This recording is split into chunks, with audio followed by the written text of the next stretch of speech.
ਬਿਸਮਿल्लाहिर्रहमानिर्रहीम अस्सलाम वालेकुम। ਇਹ ਜੀ ਕਲੀਅਰ ਕੁਰਾਨ ਹੈ। ਅੱਲਾ ਭਲਾ ਕਰੇ ਬੰਗਾਲੀਆਂ ਦਾ, ਜਿਨ੍ਹਾਂ ਨੇ ਆਜ਼ਾਦੀ ਲੈ ਲਈ ਤੇ ਅੱਜ ਉਹ ਇਲਮ ਦੀ ਰਾਹ ਤੇ ਤੁਰ ਪਏ ਨੇ। ਬੰਗਾਲੀਆਂ ਦੀ ਮਸਜਿਦ ਹੈ, ਉਹਨਾਂ ਦੀ ਗਏ ਆ ਤੇ ਉੱਥੇ ਹਰ ਵਾਰੀ ਕੋਈ ਨਾ ਕੋਈ ਅੱਛੀਆਂ ਕਿਤਾਬਾਂ ਹੁੰਦੀਆਂ ਨੇ। ਤੇ ਅੱਜ ਅਸੀਂ ਕੁਰਾਨ ਪਾਕ ਦਾ ਤਰਜਮਾ ਤੇ ਉਹ ਲਿਆਂਦਾ। ਤੇ ਪਹਿਲੀ ਵਾਰੀ ਵੇਖੋ ਕੈਸਾ ਉਹਨਾਂ ਨੇ ਸੂਰਤ ਬਕਰਾ ਹੈ, ਤੇ ਉਹਨਾਂ ਨੇ ਬੜੀ ਵਾਰੀ ਪੜ੍ਹੀ ਹੈ, ਲੇਕਿਨ ਇੰਜ ਹੈਡੀਆਂ ਦੇ ਕੇ ਲਿਖਿਆ ਹੈ ਨਾ ਕੁਰਾਨ ਪਾਕ, ਸਿਰਫ ਹੋਰ ਸਮਝ ਹੁੰਦੀ ਹੈ ਕਿ ਮਤਲਬ ਸ਼ੁਰੂ ਦੇ ਵਿੱਚ ਸੂਰਤ ਬਕਰਾ 'ਚ qualities of believers, qualities of disbelievers, qualities of hypocrites. ਦੁਨੀਆ ਤੇ ਤਰੇ ਕਿਸਮ ਦੇ ਹੀ ਬੰਦੇ ਨੇ, ਤੇ ਕੁਰਾਨ ਦੇ ਸ਼ੁਰੂ 'ਚ ਹੀ ਤਰੇ ਕਿਸਮ ਦੇ ਬੰਦਿਆਂ ਦਾ ਦੱਸ ਦਿੱਤਾ ਗਿਆ ਹੈ। ਈਮਾਨ ਵਾਲੇ, ਬੇਈਮਾਨ ਤੇ ਮੁਨਾਫਕ। ਤੇ ਅਸੀਂ ਬੜੀ ਵਾਰੀ ਤਰਜਮਾ ਪੜ੍ਹਿਆ, ਲੇਕਿਨ ਉਹ ਕਿਉਂਕਿ ਇੰਜ ਹੈਡਿੰਗਾਂ ਦੇ ਨਾਲ ਨਹੀਂ ਹੁੰਦਾ। ਇਹ ਵੇਖੋ ਪੂਰਾ ਕੁਰਾਨ ਪਾਕ ਹੈਡਿੰਗਾਂ ਦੇ ਵਿੱਚ ਹੈ।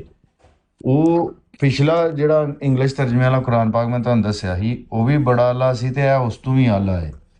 ਇੰਜ ਸਾਡੇ ਪੰਜਾਬੀ, ਸਿੰਧੀ, ਪਸ਼ਤੋ, ਬਲੋਚੀ ਦੇ ਵਿੱਚ ਹੈਡਿੰਗਾਂ ਦੇ ਨਾਲ ਤਰਜਮਾ ਕਰਕੇ ਦਿੱਤਾ ਜਾਏ ਨਾ, ਐਸੇ ਕੁਰਾਨ ਨੂੰ ਤਰਜਮਾ ਕਰ ਦਿੱਤਾ ਜਾਏ ਪੰਜਾਬੀ, ਸਿੰਧੀ, ਪਸ਼ਤੋ, ਬਲੋਚੀ ਦੇ ਵਿੱਚ, ਤੇ ਬੜੇ ਲੋਕਾਂ ਨੂੰ ਕੁਰਾਨ ਪਾਕ ਦੀ ਸਮਝ ਆ ਜਾਏ।